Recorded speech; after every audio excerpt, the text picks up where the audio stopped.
saya tanam di samping rumah. Ini langsung di dalam pot. Meski potnya agak besar, kadang-kadang juga mungkin ada hambatan untuk pertumbuhan. Apalagi di pot yang lebih kecil seperti yang ini misalnya. Ini kan potnya lebih kecil nih. Lebih kecil juga akan menghambat pertumbuhannya. Kadang-kadang dia suka kalau telat disiram, itu daunnya menguning. Ini daunnya lagi bagus nih, agak hijau. Nah, yang ini tumbuhnya tidak terlalu bagus. Tumbuhnya agak payah juga ini. Mungkin saya akan eksperimen, akan pindahkan ke media tanam langsung tanah.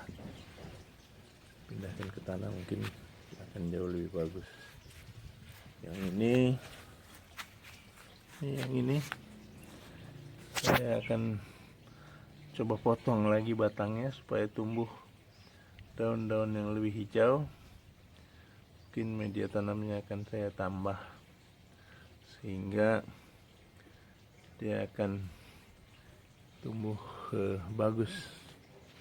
Betul itu, daunnya itu. Kalau daunnya kita ambil, dia langsung tumbuh pada hari itu juga ya. Di video yang lain saya sudah buat soal manfaat dan khasiat daun bidara. Jadi di sini masih ada 4 pohon lagi ini, 4 pot. Satu pohon, satu pot sudah saya coba bawa ke tempat yang lebih dingin. Saya bawa ke Ciampea dengan saya potong batangnya. Tumbuhnya bagus sekali. Dan ada satu pohon yang saya tanam langsung di tanah.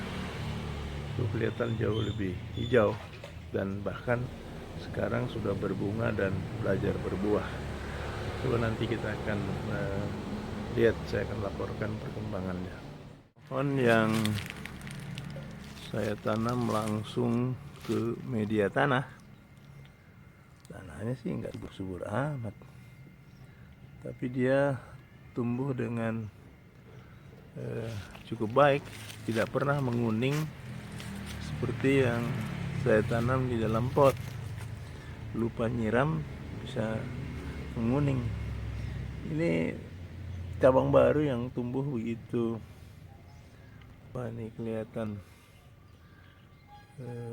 besar. Ini masih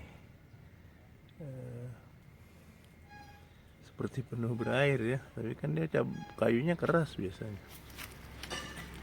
Ini saya untuk menunjukkan bahwa yang ditanam langsung di tanah itu pemeliharaannya juga tidak ada, artinya begitu saja dia langsung tumbuh hijau. Ya mungkin sesekali tidak perlu disiram juga ya. Jadi ini dibandingkan dengan yang kita tanam di pot, ini lebih hijau, daunnya lebih banyak. Bunganya dari sini nanti akan ada bakal buahnya, yang putih-putih itu bunganya. Ini bunga dan bakal buahnya yang sudah mulai muncul di cabang itu. Pohon bidara yang sedang berbuah, meski di sana sini masih ada nampak bunganya.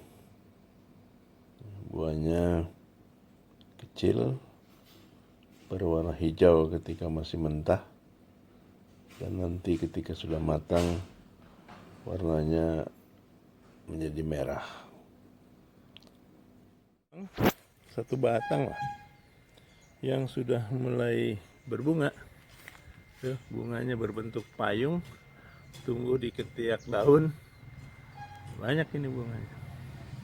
Dan beberapa sudah tumbuh bakal buahnya ini. Tuh, pentil-pentil hijau. Itu bakal buah dari bidara nih, hijau.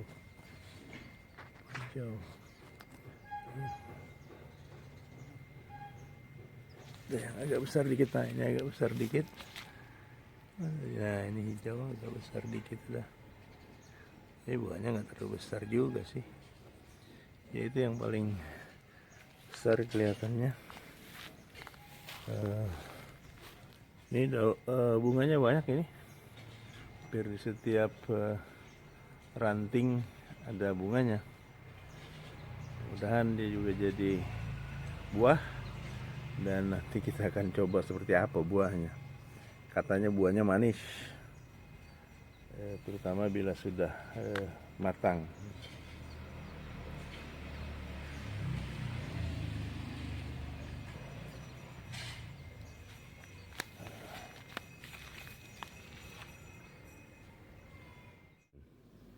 Berwarna hijau, tidak besar, ukurannya kurang kecil karena memang cabangnya juga tidak besar.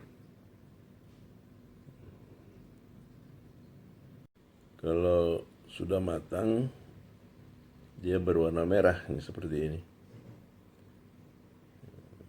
Rasanya manis, katanya. Saya juga belum nyoba.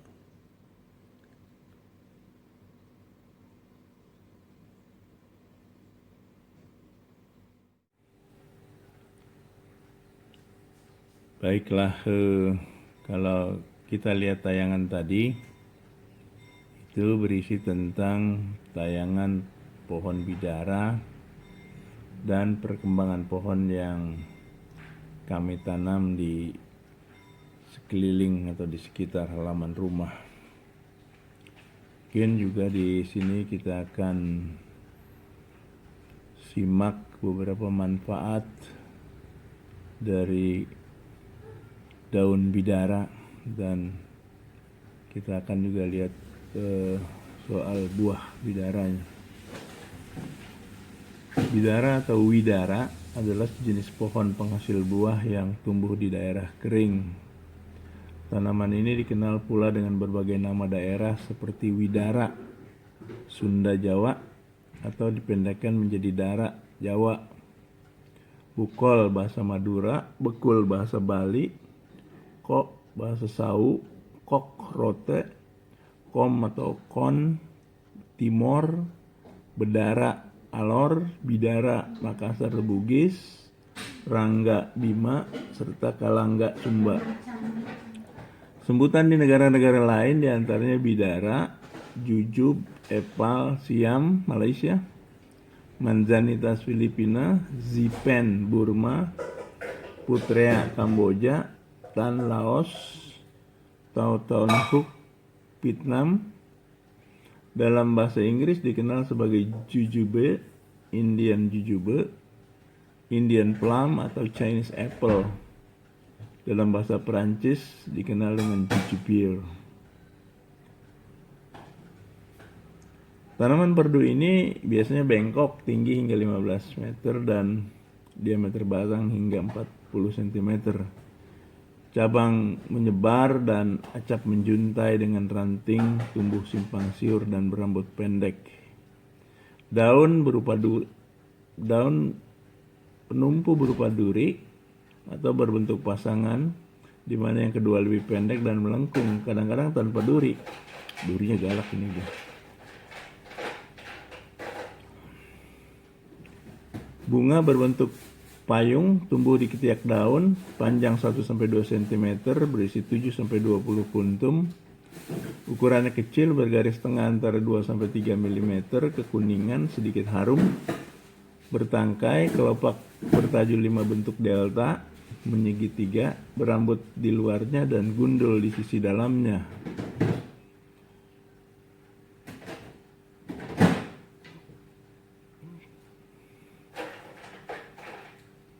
Buah bidara diperjualbelikan sebagai buah segar untuk dimakan langsung atau dijadikan minuman segar.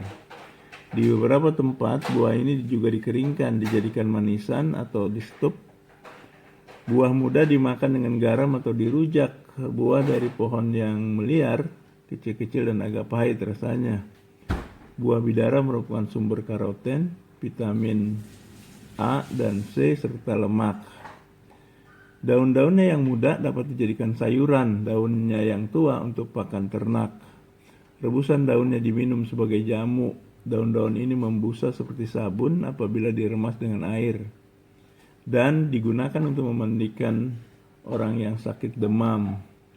Di Jakarta, daun-daun bidara digunakan untuk memandikan mayat. Selain daun, buah, biji, kulit kayu, dan akarnya juga berkhasiat obat untuk membantu pencernaan dan berbagai tapal obat luka. Kayunya berwarna kemerahan, bertekstur halus, keras, dan tahan lama. Bidara menghasilkan kayu bakar yang berkualitas baik. Nilai kalori dari kayunya sekitar 4.900 kilokalori per kilo. Kayu ini baik juga dijadikan arang. Ranting-rantingnya yang menjuntai mudah dipangkas dan dipanen sebagai kayu bakar. Bidara atau sidr, bahasa Arab, bahasa Inggrisnya lote tree, memiliki kedudukan di dalam agama Islam. Pohon ini disebut di beberapa surah dalam Al-Quran, yaitu sebagai pohon bidara yang sedikit jumlahnya, sidrin kolil, surah Saba ayat 16, sebagai pohon bidara yang tak berduri, sidr makdud, Quran surat 56 Al-Waqiah 28, sebagai pohon bidara perbatasan akhir, Sidratul Muntaha, dan pohon bidara yang diliputi di Quran surat 53 An-Najm ayat 13 sampai 16. Pohon ini selain disebut dalam Al-Quran juga terdapat anjuran penggunaannya di dalam hadis. Dia digunakan dalam berbagai prosesi ibadah, misalnya daunnya digunakan untuk mandi wajib bagi wanita yang baru suci dari haid, hadis riwayat Muslim. Juga ketika memandikan jenazah dan menghilangkan najis dari tubuh mayat.